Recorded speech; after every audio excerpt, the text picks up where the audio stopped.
What if God is unhappy with our praise? What if He is not pleased with the words we say? What if He takes away His love and His Spirit from above?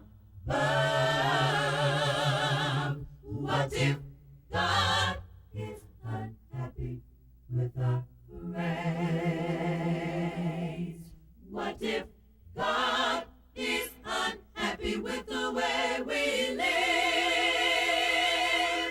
What if He is not pleased with the way we give? What if He takes away His love and His Spirit from above? What if God is unhappy with the way we live? We must change the way we walk. We must change the way we talk. We must live the life that's pleasing to our King. We must read God's holy word, that His praises be heard. The Lord just be pleased with our praise. We must change the way we walk. We must change the way we talk. We must live the life that's pleasing to our King. We must read God's holy word, that His praises be heard. The Lord just be pleased. Thank Brother Green and the lectureship committee for the invitation to come and be with you in this particular workshop. And we also want to commend him and them for the workshop and the way that they put it together. I walked in, it's organized and everything, and Brother Green is a very timely person, and I learned that a long time ago. And it's just good to be able to be associated with the lectureship. We thank God for him, and we thank God for the lectureship. We're glad to be here. We also want to say that I have my wife with me of this year will be 55 years. And we just thank God for her. Here she is sitting in the back there. Raise your hand. This is her for 55 years and holding. And we're just glad to be able to come and be with you. I know most of you that are here. I was looking in the audience earlier, and I was saying that there's a very few people that I have not gone to their congregation and have done workshops over the years. And of course, it's just good to be back with you once again. Good to see Brother Clement here. God bless his soul. I've been knowing he and his wife for a long, long time. Brother Daniels and Sister Daniels been knowing them ever since when? I would say ever since he was a teenager running around. But it's just good to be here with him, his dad and his mom and I and my wife. We was real close friends over the years. And it's just good to be here with you. Brother Simmons here, I've been knowing him. His dad is the one that got me started in this. When I say he got me started on the road. And that in about when I started working with the Northside Church of Christ some 40 years ago, 4.5 years, we baptized over 900 precious souls. Brother Simmons came and held a meeting for us, and he heard about that. And he brought me down to St. Petersburg to do a workshop with him.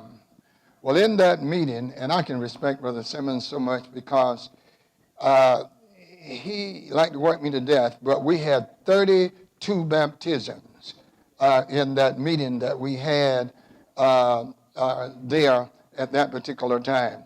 And what he did, he had me, I was teaching classes during the day. He was setting the classes up. And he would go around and he would sit in those classes and watch me. He would, now Brother Simmons has been preaching and teaching for years.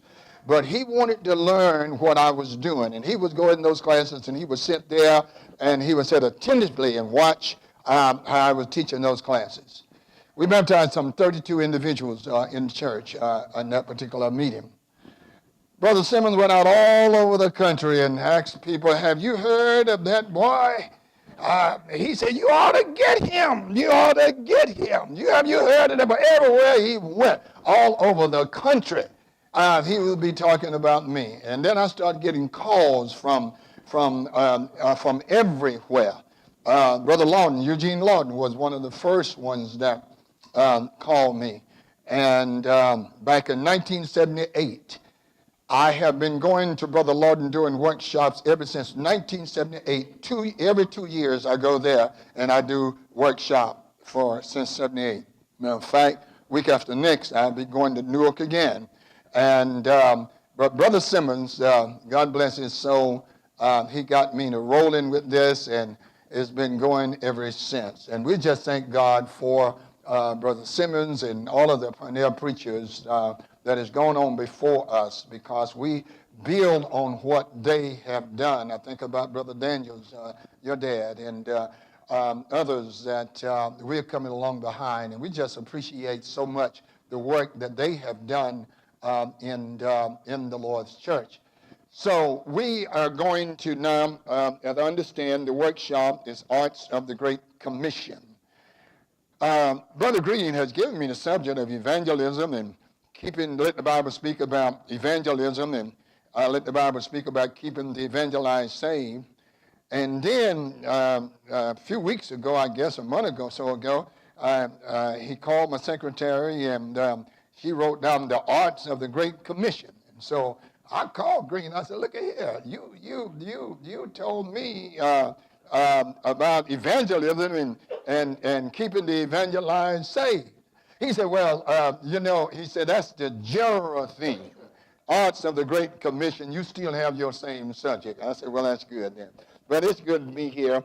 And what I want to do, we all are familiar with Matthew 28, 19, and 20, where Jesus Christ said, Go ye therefore and teach all nations, baptizing them in the name of the Father and of the Son and of the Holy Spirit, teaching them to observe all things whatsoever I have commanded you.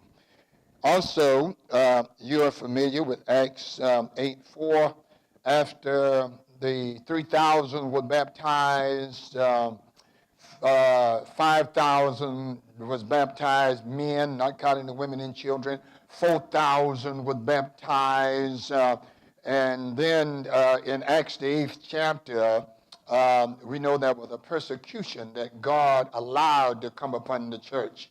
And I'd say God allowed this to come upon the church because he could have stopped it, but he had told them in Acts 1:8 that they shall be witnesses of me in Jerusalem, Judea, Samaria, and to the uttermost parts of the earth. They did not do what the Lord told them to do. They stayed there in Jerusalem, baptizing people and just having their time together. God did not intend for them to just stay there in Jerusalem. He had told them to go into all of the world and preach the gospel to every creature. 3,000 got baptized, 4,000 got baptized, 5,000 men, and then multitudes are being added to the church, and they stayed there. So the Lord allowed a persecution to come upon the church. And I said the Lord allowed it because nothing can happen unless God allowed it to happen. And if God allows it to happen, he allows it to happen for a purpose. And that's something that we need to learn. We need to learn the hurricane that went through New England and up in New Jersey and all of that. It didn't just happen by accident. I just believe that God allowed it to happen. And he did. And I believe that I remember I preached on yesterday. I was talking about that in 2 Chronicles 7:14, when God was telling Solomon about Israel, he said, if I allow the pestilence come, if I allow them to come and the locusts to come and everything, and he said, if my people now, he said, if my people, will humble themselves. If I allow these things to come, I'm allowing it to come in order that they might humble themselves and that they might seek my face and they might pray and repent. Then he said, I will hear from heaven. You see, and so the persecution came upon the church, and the Bible said, then they that were scattered abroad went about everywhere teaching the word. Well, I want this today. We're going to let the Bible speak. The theme is let the Bible speak. And I don't think that there's a better theme that you can have, Brother Green, than that. Let the Bible speak. In the day and time in which we are living in, where that people don't want to let the Bible speak, that's why we got all kinds of stuff going on now in the church, because we are not letting the Bible speak. And so, matter of fact, we got a television program that we had that television for 32 years, and it is called Let the Bible Speak. 32 years ago, we started that program, and we are still letting the Bible speak. And guess what? When I walk through the city anywhere, people many times do not remember my name, but you know what they say? Let the Bible speak. And so, therefore, that's all I want them to know. I don't want you to know my name. I just want you to let the Bible speak. And so, therefore, we're going to let the Bible speak about evangelism, and we're going to let the Bible speak about keeping the evangelized saved. Now, I do want to say this, is that this lectureship and any lectureship, church, this is what it should be about, right there. The lectureship should be about evangelizing and keeping those who are evangelized saved. That's what it should be about. And if we keep that in mind, we'll go a long ways towards the growth and the development of the church. Evangelism is the main work of the church, keeping the soul saved. And save is just as much a part of evangelism as baptizing, keeping the soul saved. And we need to keep that in mind. Many times we put more effort towards teaching and baptizing than we do towards keeping members after they are baptized. In matter of fact, we should put more effort towards keeping them. Because if we did that, we'll bring more into the church. Now, that is one of the reasons we are losing so many after they are saved, because we take for granted, we take too much for granted. If people are saved, we take too much for granted. Now, the purpose of the church is to keep the saved safe and help is to save souls and help souls stay saved. Now, if anybody know me, I teach this all over the country. I teach this all over the country. That's my song, but it's not mine. I get it from the Bible. That is the purpose of the church. The purpose of the church is to what? Save souls and to help souls stay saved. That's why the church exists. Now, brother, you're going to be running more than you with Brother Iverson with me. But anyway, but that is the purpose of the church. Is to what? Let me hear you say it. And what? So saved. Now, I teach this so much until I never forget they had the sisters lectureship that they have out of North Carolina in Jacksonville. And I happened to go to the hotel, and there were some sisters from one of the states, and they saw me, and they got excited, and they were trying to remember my name, They said, you, let them, no, they said, no, they said, saving souls and keep souls and saved. I said, well, that's all I want you to know. If you don't know nothing else about me but saving souls and keeping souls saved, that's all I want you to know. And so, and I don't think that we put as much emphasis on this as we should in the churches. Because I go to congregations and there are people that that really don't realize why they're in the church, other than to try to save themselves. Now, this is literally true. I think you can turn those lights down. You might be able to see better. I believe they'll go down somewhere. But anyway, I got a letter from a lady from one congregation that I was teaching, and after I had done my workshop, and so she wrote me and she told me, said, Brother McClendon, I have been going to church for years, and you really enlightened me for the first time as to why I'm here. I used to sit in this congregation and wonder, why am I here?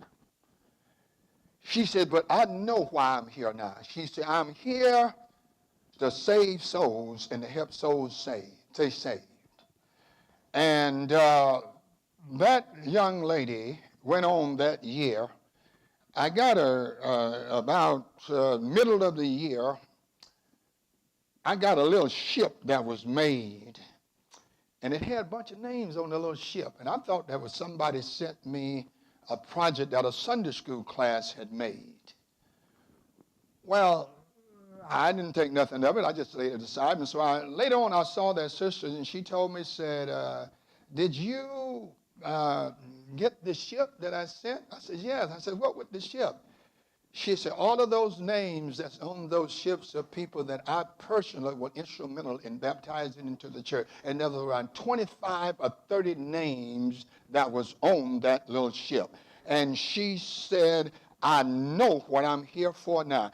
I'm here to try and save souls and to help souls stay saved. There are people in your congregation really don't know why they are sitting there other than to save themselves. But we are in the church to save souls and to help souls stay saved. Now, if we can get this through to our people, we're going to save more people. Jesus is the source of all power and is able to deal with all of mankind's problems. If we want to solve the problem that's going on in the community, if we want to solve the problem that's going on in the world, we need to get out there and save people. That's what's going to do it.